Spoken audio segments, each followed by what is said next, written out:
Isto xa acontecera con Meirama e aínda así non se fixo absolutamente nada para levar a cabo un plan de transición e recolocación dos postos de traballo para as Pontes. Hai responsables e hai que sinalalos claramente. Por suposto, a multinacional italiana Enel, que é a propietaria de Endesa, que toma a decisión unilateralmente, pero sobre todo o Goberno central, que non fixo nada para desenvolver unha transición enerxética ordenada e xusta, e o Goberno da Xunta de Galicia, nomeadamente o señor Feijóo, que carece de calquera política industrial e calquera política en materia de emprego. Ignorou as alertas que fixemos en reiteradas ocasións e ignorou a súa responsabilidade en buscar alternativas de emprego sustentable para as comarcas afectadas. Insisto, nos advertimos en numerosas ocasións que había que anticiparse a esta situación e traballar nun plan de emprego vinculado coas enerxías renovables, e non se fixo. Feijóo ignorou esta ameaza certa, non reaccionou, e mesmo o Partido Popular votou en contra de propostas que tiñamos feito nesta liña no Parlamento galego, na que pedíamos traballar nun plan de traballo para a comarca vinculado coas enerxías renovables que garantizara os postos de traballo. Pois ben, o Partido Popular dixera que non. Que non se iba a poder apostar indefinidamente por unha industria tan contaminante como esta era evidente. O que había que esperar e exixirlle ao Goberno da Xunta era que Endesa, así como o Goberno do Estado, o Goberno galego e os sindicatos acordaran un peche planificado e pactado da central con medidas de transición xusta para as traballadoras e os traballadores e de xeración de alternativas económicas ecolóxicamente sustentables para as Pontes e a súa contorna no marco dun convenio de transición xusta, é dicir, que non deixe a ninguén atrás. Dicíamolo o venres no debate do Estado da Nación, non se nos pode pedir que escollamos entre a fin do planeta ou a fin de mes. Ambas teñen que ser compatibles se se desenvolven as políticas axeitadas. É dicir, o Goberno galego foi e segue sendo absolutamente irresponsable non poñerse a traballar en alternativas que garantan o futuro de todas as traballadoras e traballadores afectados. O que non se pode facer é pechar os ollos á evidencia, deixar que o tempo pase, que o peche se produce e que agora vemos que era moito máis cercano do que prevíamos.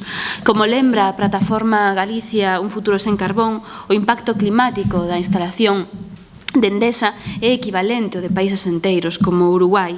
Polo tanto, por moito que Feijóo pretenda facer campaña electoral xogando cos postos de traballo, como parece que empezou a facer esta fin de semana, as centrais térmicas están no tempo de desconto. Sobre o que hai que traballar é sobre que alternativas de emprego se van desenvolver para as persoas afectadas. O que hai que exixirlle ao Goberno de Galicia é responsabilidade e seriedade, propostas de futuro sobre a mesa e non palabras grandilocuentes. É indignante que o Goberno fora incapaz de prever actuacións propias ante as decisións que calquera empresa puidera levar a cabo. Deixar en mans do mercado o que o mercado non sabe xestionar é un suicidio colectivo. Ter proxecto de país exixe planificación, anticipación e, sobre todo, firmeza na defensa do que é mellor para Galicia. Isto non é o que fixo Feijóo, non é o que fixo o Goberno galego, nin parece que sexa o que vai facer. Dende o Grupo Común da Esquerda esperamos que dea cumpridas explicacións no Parlamento sobre isto e por iso pediremos xunto con os outros grupos da oposición a comparecencia urxente de Feijóo. Lamentablemente, o caso de Endesa non se trata dun caso illado, todo o contrario, é todo un exemplo e un síntoma dun dos problemas fundamentais que urxe abordar como país, o proceso acelerado de desindustrialización que estamos padecendo. Un par de datos chaves. Primeiro, case a metade do emprego destruído na última década de Goberno Feijóo foron postos de traballo industriais, 22.500 postos de traballo destruídos na industria, concretamente. E segundo, un de cada 3 postos de emprego industriais que se perderon no conxunto do Estado español foron en Galicia. Temos o 6% do emprego industrial de España, pero perdemos o 34% do emprego. Un de cada 3 postos de traballo que se destruíron na industria española destruíronse en Galicia. Por iso falamos de Endesa, pero temos que falar tamén de Isobat, que remata hoxe mesmo o ERTE sen que o Goberno galego puxera solucións en riba da mesa, de Poligal, de Ferroatlántica, de Alcoa, empresas que atravesan enormes dificultades que vimos denunciando sen que se aborde unha solución inacción por parte do goberno. E a isto hai que sumar, por suposto, a crise específica que se padece no sector naval de toda a industria auxiliar e do que ata hai ben pouco eran astaleiros punteiros no noso país como Vulcano, Navantia ou Barreras, que padecen especialmente as consecuencias de decisións equivocadas do goberno de Feijóo. Tanto anuncios electorais que resultaron ser exactamente o de sempre, publicidade e propaganda, así las propias do Partido Popular. Sabedes que me refiro, por suposto, aos anuncios electorais feitos no seu día de buques que ian chegar da man de Pemex e que acabaron en absolutamente nada e aínda encima enredados en casos de corrupción que salpican tamén o Partido Popular. Anuncios e tamén decisións irresponsables, como poñer ao fronte de asteleiros a amigos do Partido Popular incapaces de xestionar o sector, como é o caso de Barreras, que están deixando tras de sí unha crise importantísima, toda unha desfeita industrial. Feijóo atreveuse a presumir no debate o venres de que o sector naval pasaba por un momento moi positivo. Como se pode vir dicir iso? Como se pode decir que o sector naval está pasando por un bon momento cando hoxe mesmo na prensa se recolle a quebra dunha das primeiras auxiliares dependentes de Barreras, que seguramente será o anuncio de moitas máis despois, cando en Vulcano non se está traballando, os traballadores levan moito tempo reclamando solucións, cando Navantia e todo o sector dependente a industria auxiliar de Ferrol está en folga. O sector naval está en crise e urxe darlles respostas. Abonda xa de esquecer a responsabilidade.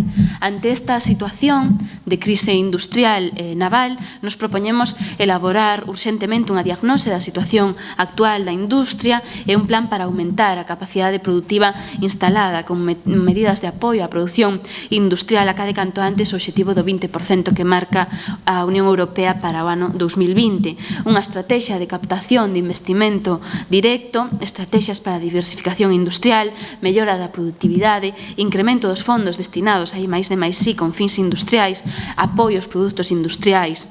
Propoñemos tamén, como fixeron os sindicatos, a convocatoria inmediata da Mesa de Industria, unha mesa de diálogo cos agentes sociais para abordar esta problemática do naval, que permita abordar conxuntamente a situación de emerxencia no sector.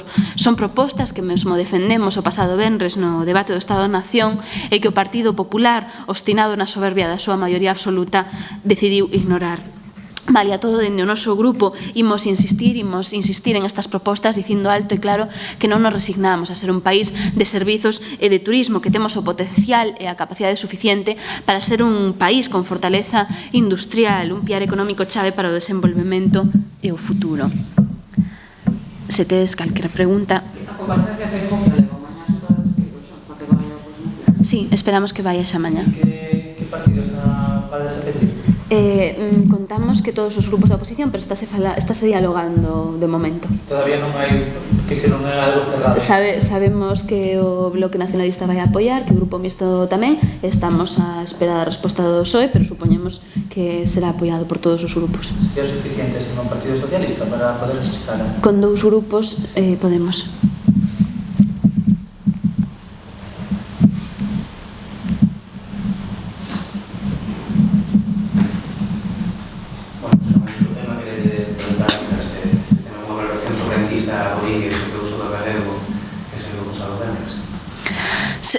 Lamentablemente todos os datos que ano tras ano chegan sobre o uso do galego son preocupantes.